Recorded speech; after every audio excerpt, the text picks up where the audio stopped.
मी doctor ज्योती, homeopathic तज्ञ. बायकांचा बऱ्याच वेळा एक संवाद तुम्ही ऐकला असेल. मला एक छोटीशी गाठ होती आणि मी पिशवीच काढली. अरे काय? छोटीशी गाठ होती आणि पिशवी म्हणजे काय? तर गर्भाशय काढलं.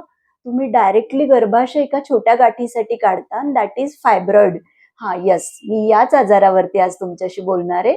फायब्रॉइड. फायब्रॉइड हा 99.9% कॅन्सरमध्ये कन्व्हर्ट होणारी गाठ नसते, तर घाबरण्याचं काहीही कारण नाही. लगेच धावत पळत सर्जरीचे एक्सपेन्सेस, फॅमिली सफरिंग हे सगळं पण टाळू शकतो. आणि शिवाय सर्जरी करून मिळणार काय? तर ऑस्टिओपोरोसिस म्हणजे गुडघ्यांची झीज लवकर होणार, ही रिप्लेसमेंट लवकर करावी लागणार, त्यानंतर ओबेसिटी वाढणार, थायरॉइड होणार. हे सगळे कॉम्प्लिकेशन का करून घेता?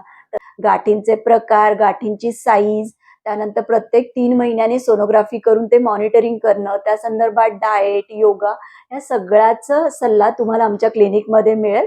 होमिओपॅथीमध्ये खूप वंडरफुल मेडिसिन्स आहेत जे फायब्रॉइडच्या गाठी डेफिनेटली 100% क्युअर करू शकतात. तर फायब्रॉइडच्या ट्रीटमेंटसाठी तुम्ही आमच्या क्लिनिकला भेट देऊ शकता किंवा ऑनलाईन मेडिसिन ऑर्डर करू शकता. थँक्यू.